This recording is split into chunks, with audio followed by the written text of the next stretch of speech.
script is step one of 1,000 steps.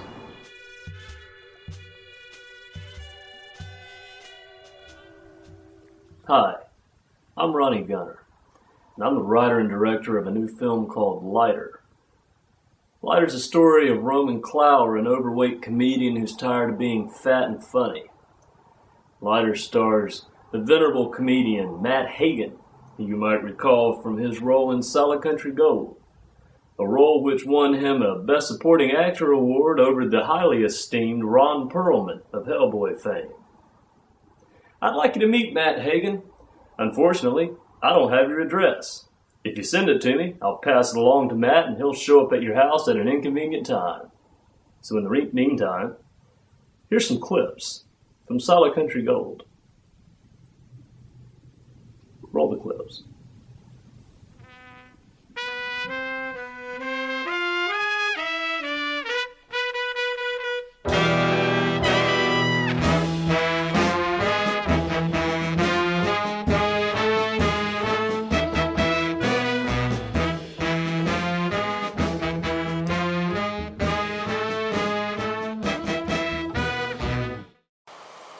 Think about putting that up on my ceiling.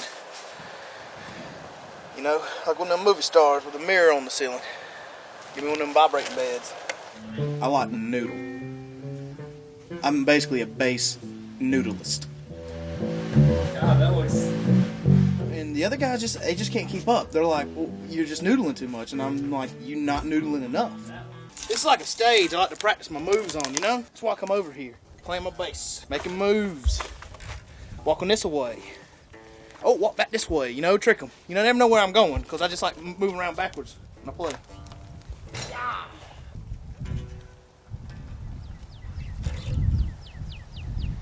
Whew. That's enough practice for today. You want to come over here and help me up? Oh, that Matt Hagen cracks me up. Well, now you've met Matt and you've met me, and you've heard a little bit about our new film, Lighter. If you'd like to contribute, we would love to have your support. You can go to our Kickstarter site. Whether you would like to contribute $10, $10,000, every little bit helps. Thank you.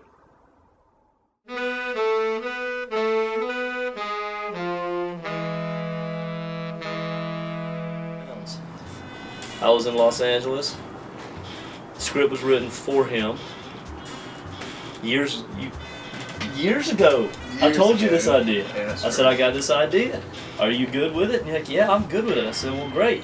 And then it took about 2 years to write the script. Maybe that's my fault. Maybe it's not. I don't know.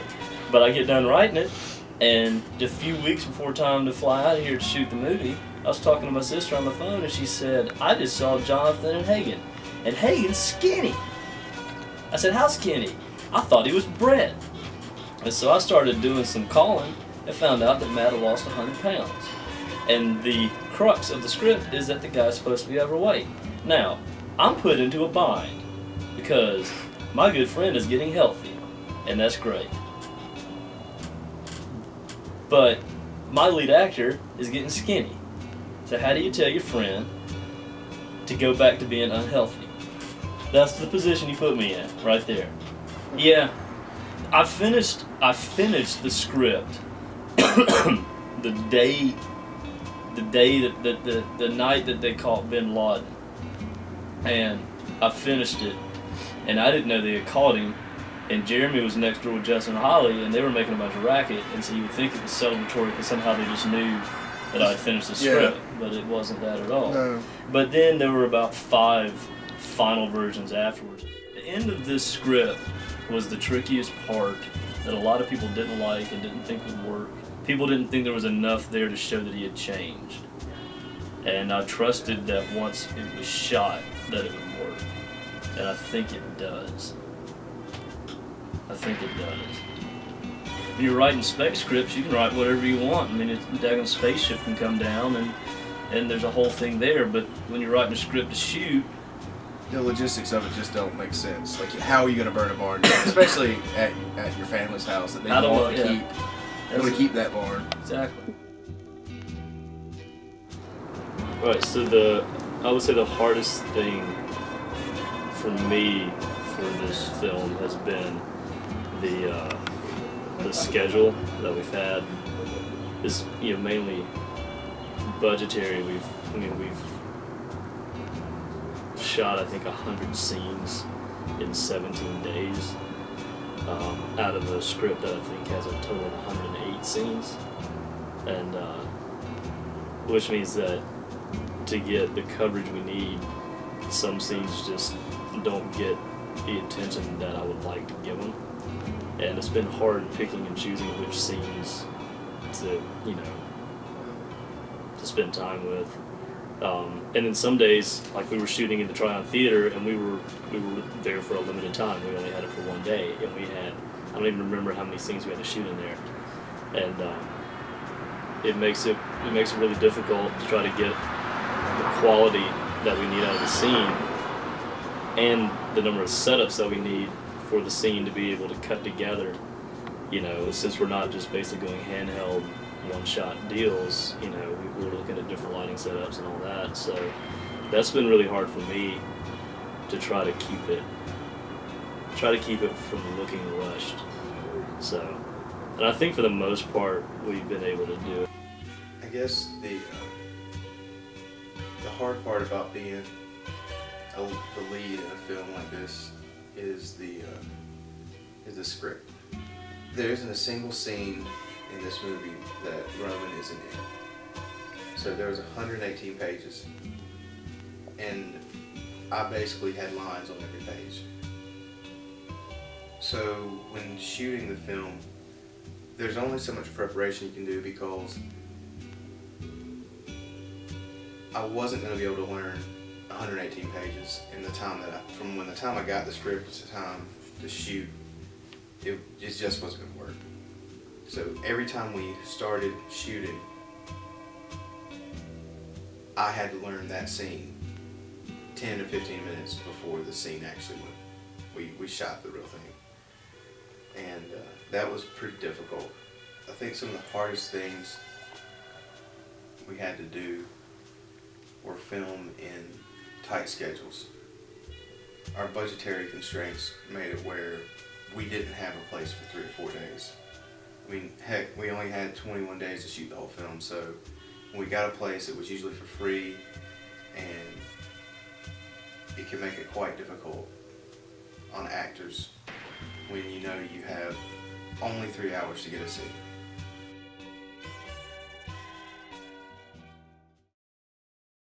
Huh? This is funny to you? You think this is funny? I'll show you funny. I'll show you dramatic. Huh? I might as well be Godzilla, because none of y'all can stop me. None of y'all can stop me. None of y'all can stop me.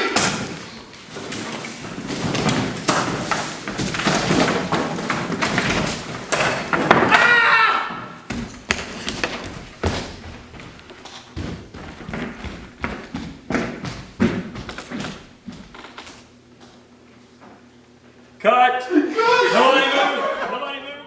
It's just the bars have been the biggest problem. I've got a list of people that I want to smash their face into their own bars, but it's partly my fault. There's a right way and a wrong way to shoot in a bar, and I know the right way, but again, going back to scheduling and budget and all that, the way you shoot in a bar is you go there in the daytime, you pay them, they close it, you fill it with extras, you black out the windows, and you turn off the jukebox and all of the refrigeration systems, and you film. We didn't do it that way. We show up at night, 5 o'clock, people are getting off work, coming there to drink, and we're trying to get in there and shoot. And it just doesn't work. And I don't blame the people for not being quiet. I blame the owner for hassling me nonstop after he told me that I would film in there, and after we spent about $150 in this stupid bar. I blame Jerry for sure. But that was the most frustrating day of the entire shoot, and maybe the maddest I've been as a filmmaker was that night at Blue Ridge Growing Bar. That was bad. Oddly enough, all the footage that we shot there turned out to be great. Don't work fine about it. Don't you give me that mess about being on vacation. You stuck here just like me, riding with your mom again, rent-free like a fat teenager. Damn it, y'all quit that! Shit, quit it. It's all right. It's all right. We're friends. Get here with that. Oh, Andy. Cut. Right on. You had that headlock pretty good there. That was good. Yeah, that was good. Let's do some punch-ins.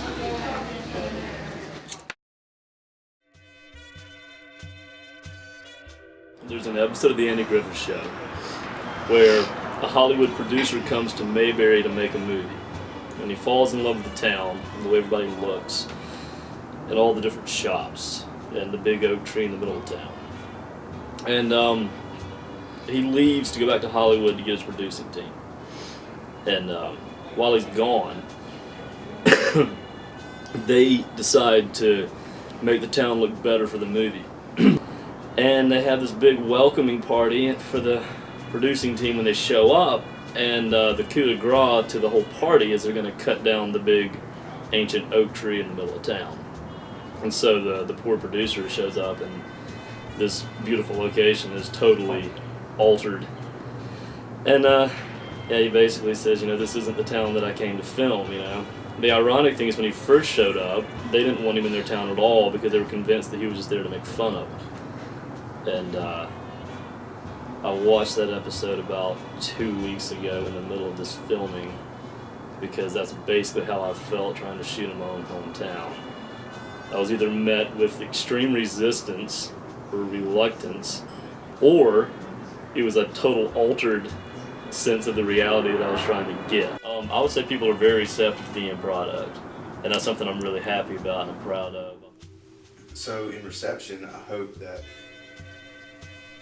we did a great job, and it's sort of just weird that we tried to do all of that and we put huge constraints on ourselves because we had 21 days, $3,000, and 108 scenes to shoot, and we didn't know if we could do it. And it still amazes me that we got it all. Somehow we got every scene we needed. We got a lot of great acting, a lot of beautiful shots, and it's probably been the best experience of my life with this movie. So whether or not people are receptive to it, I really don't care, because we did something special, and that means a lot more to me than anything else people think about it.